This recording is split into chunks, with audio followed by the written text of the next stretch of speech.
All right, so today I'm going to talk about integration and transcendence and loving parts of ourselves. I'm going to explain to you my perspective on it, how I understand it, and perhaps like a nuanced understanding of it, because people throw these terms around and people mean different things by different words, right? So I'm going to tell you very clearly how I see it and how I mean it.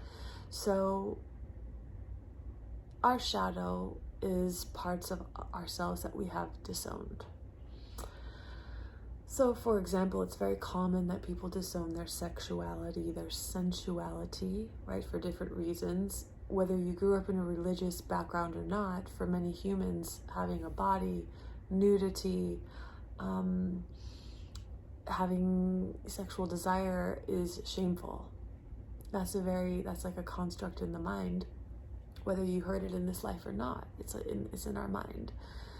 And so, of course, to reintegrate, right, to integrate that aspect of myself back into myself, right, feeling free in my body, feeling love for my nude body, feeling love for the part of me that has sexual desire, right? So integration in that case would look like embracing it, bringing it back into my experience, right?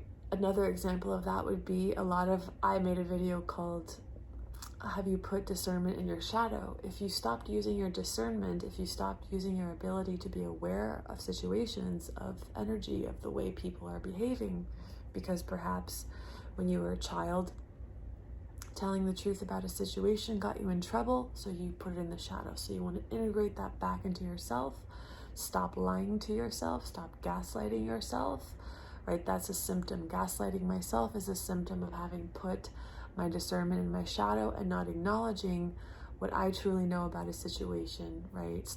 So essentially, I integrate back my gift of discernment by stopping lying to myself and being real and honoring what I feel and what I know. But there's other things that I would say integration would look a little bit different. And if you think of your mind and body as a house, and right, when you're occupying your house, when you're occupying your chakra system, when you're present in yourself, right, you're aware, you're occupying the mind and body, you're pressed into reality,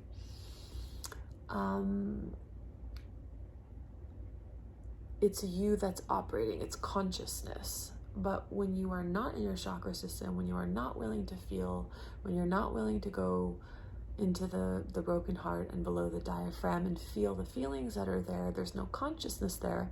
So the only thing that can play out is subconscious momentum. So let's say, you start to go into that and you start to discover some of the constructs and some of the energies that are actually running and driving your life. And I'm going to say, you can only go as high as you go low, yet most of the work is the light work, because to the extent that you add light, you expose shadow. And really the work that we're doing is remembering ourselves, reminding the mind and the body of what we are, and therefore exposing everything that is not like it. So let's say, for example, you find an energy in yourself that's kind of a dominatrix. Why would you have a dominatrix in your psyche? Well, and everybody has a version of this, an abuser, a manipulator. Why would you have a version of this? Well, if you were violated as a child, right, and your innocence left the house, right, maybe it's in the second chakra, which is a place of nourishment, a place of receiving. Maybe when you were in a vulnerable state, when you were trying to receive just a calming bath, maybe somebody violated you in the bathtub or whatever. Okay, so your innocence left your second chakra and something else took its place, because, when the master's not home, shady characters come in, as Eckhart says. So the dominatrix, like what that would look like in your personality, is that perhaps you punish men, right? Perhaps you're punishing that perpetrator from your childhood, but you're projecting it onto men in your life. You might be... you might need to have complete control in every situation, or you'll feel like you're gonna die. You might feel like if you're not the best or the queen or or the best at a party, or the prettiest, or the best, or the smartest in some way, you feel deeply threatened, right? So that piece, I would say, what integration would look like in that case would be loving it. And what is loving one of those things look like? Well, if you think of the heart as a magnet, right? The heart is a magnet. I consider my heart my source. So when I'm in my heart and I see this part, maybe it's like a solar plexus thing, right? If we're talking about power, maybe I look in my solar plexus and I see that there's a dominatrix or a manipulator or an abuser, some part of my mind that tries to have power over people, maybe by trying to save them, maybe by trying to change them, right? I'm not going to integrate that into my being in terms of keeping it in my personality. I want to let go of control. I want to let go of controlling others. I want to realize my divinity and realize that everybody's creating their reality, and it's my job to stay in alignment with myself, not to change anybody, right? But just to transmute within myself the energies that have been driving me into consciousness, right? So integration in that case would look like feeling my heart, and literally the heart is like a magnet that draws energy from the lower chakras into itself.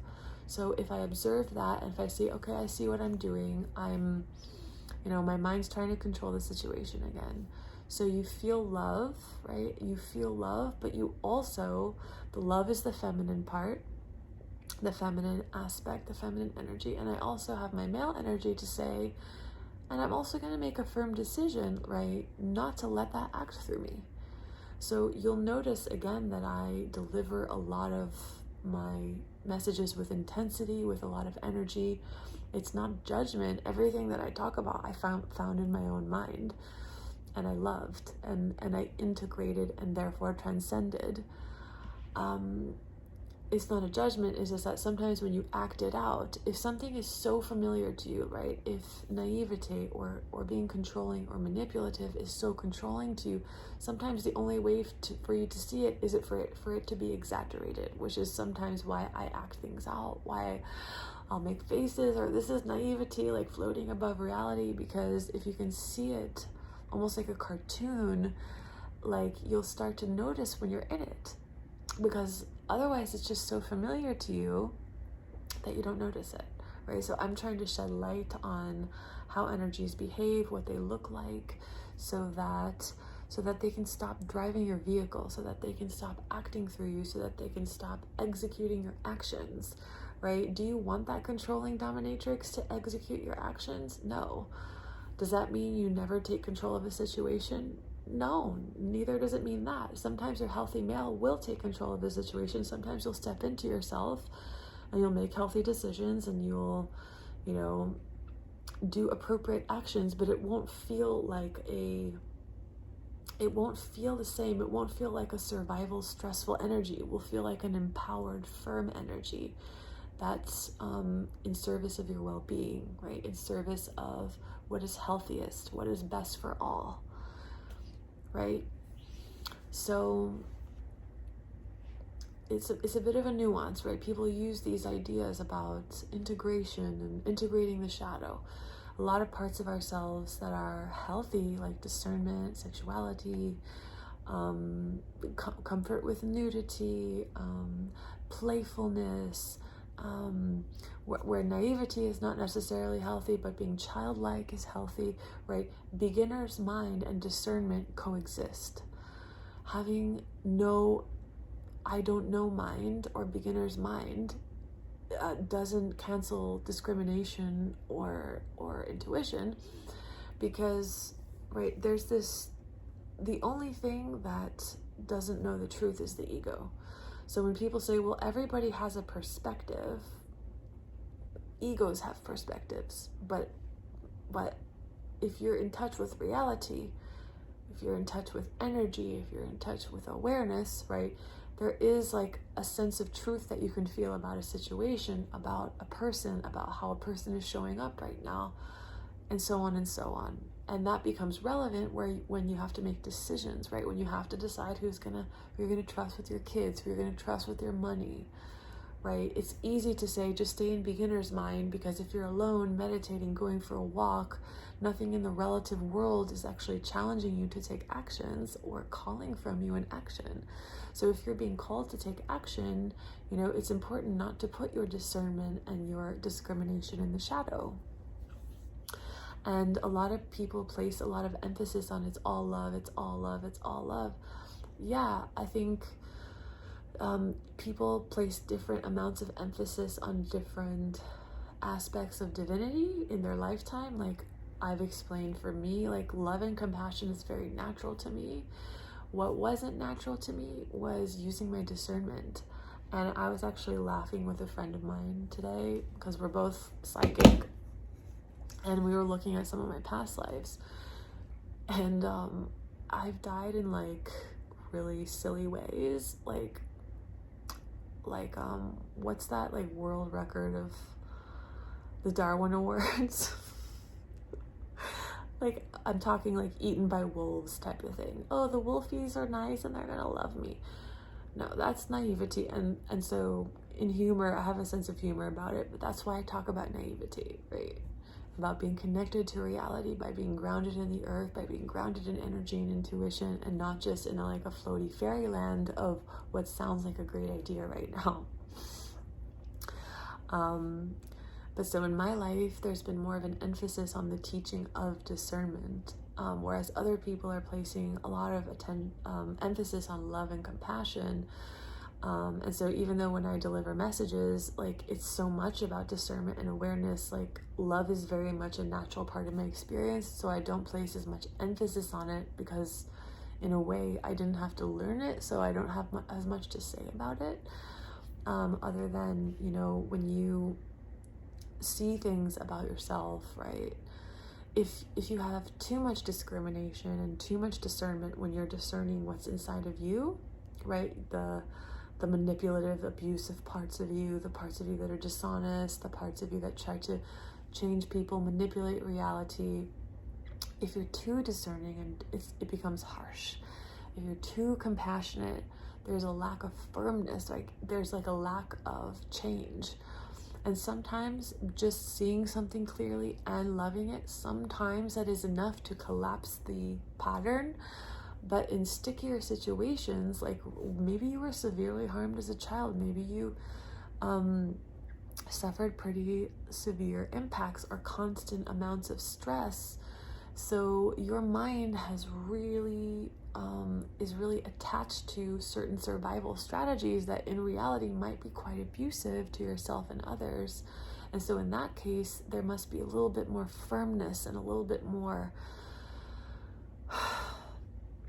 right? Sometimes in order to, I can say from experience that a person came into my life and they helped me see something, and they were harsh with me sometimes, or what felt harsh to me, and I hated them for it in the moment, but I also at the same time knew that it was valuable, because I was like, I need to hear this.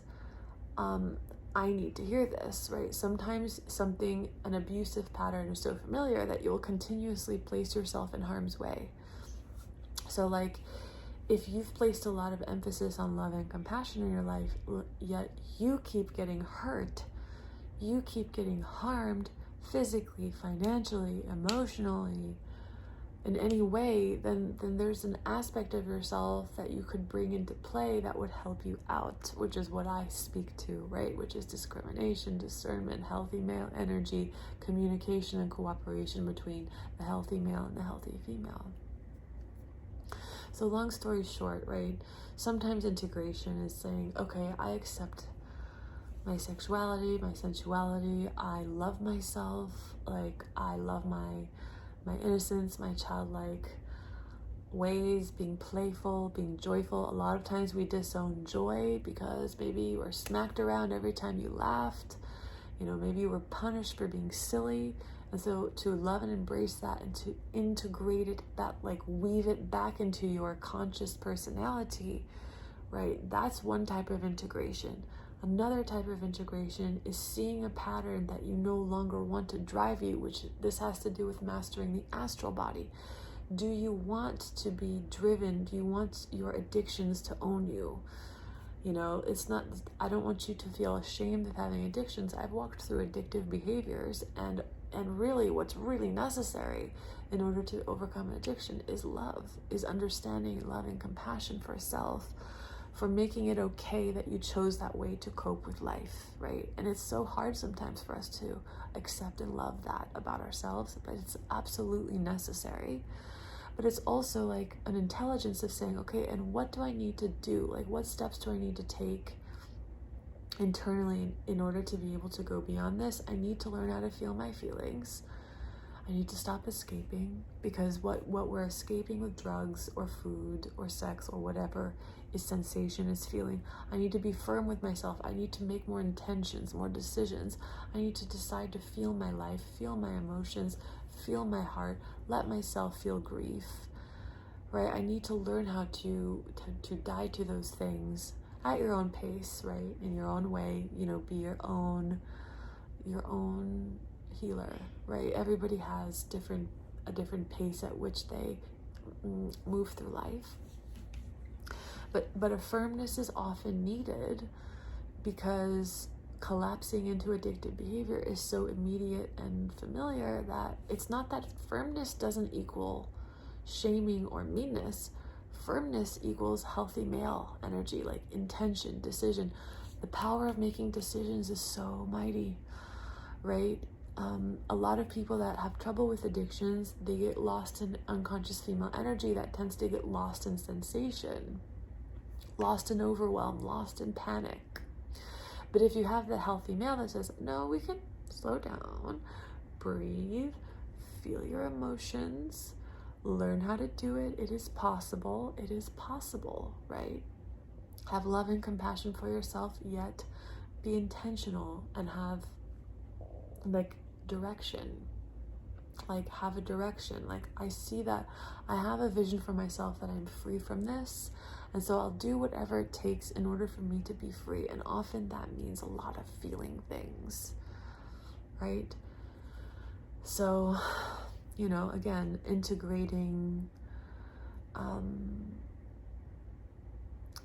you know, maybe you have mischievous parts of yourself, you know, parts of yourself that like to cause trouble. Maybe that's how you get attention. Maybe something that I used to do was play devil's advocate, argue every side. But when I tuned into it, I realized, like, this is not nice to the people I'm talking to. I'm not actually listening to them. I'm just trying to show off and prove to them how I can argue every point. It's not kind. So at the end of the day, for my definition of freedom is having love act through me. That's what freedom is. In order to get there, you have to see that what is not love is acting through you, and to love that, but also have the firmness and the vision, the healthy male energy to move through it. And therefore, you integrate that part that didn't know its divinity back into your heart, and therefore it gets transformed into more creative energy, more love, more presence, more expression that you might not even know. Like, all sorts of things could express that haven't expressed in your life before, because now energy that was being kind of wasted, taking on a life of its own, living in the dark, not knowing its divinity, not knowing that it's infinite intelligence, not feeling empowered, not feeling loved. Now that you've loved it, now that you've gently educated it back into, yes, we are divine intelligence. Yes, we have the universe at our back. We need not compete with anybody. We need not harm anybody. We need not harm ourselves. We need not stay attached to things that are not good for us just because of the benefit that we might gain from it, whether it's financial benefit, whether it's an image benefit, whether it's a status benefit. We don't need to source our power from outside of ourselves, right? So it's this combination of love and this healthy adult that's essentially educating these children that have lost their innocence and bringing them back into the heart. So when you've truly integrated in those different ways, at that point you've transcended what's in your lower chakras, because if they no longer have pull and are getting your attention, right, because you've had the discipline and the love, the self-love to to care more about loving yourself and being love in this world than you care about your immediate need for satisfaction, about your need for validation, about your need for power, right? Because you care about love more, these centers, they can exhibit their more divine qualities, right? So the second chakra, you know, you can, instead of it being a moody, emotional child that creates chaos, now it's the nurturer. Now it's a wellspring of nurturing. The root chakra, being safely and consciously connected to your environment now, instead of not even being in your root chakra and letting whoever's in your environment dominate your experience. Your solar plexus, right? Now God's will and my will are one. And so what I understand my power is alignment with myself and alignment with love. Right? And now that my heart is healed, right, I can love more. I can give more.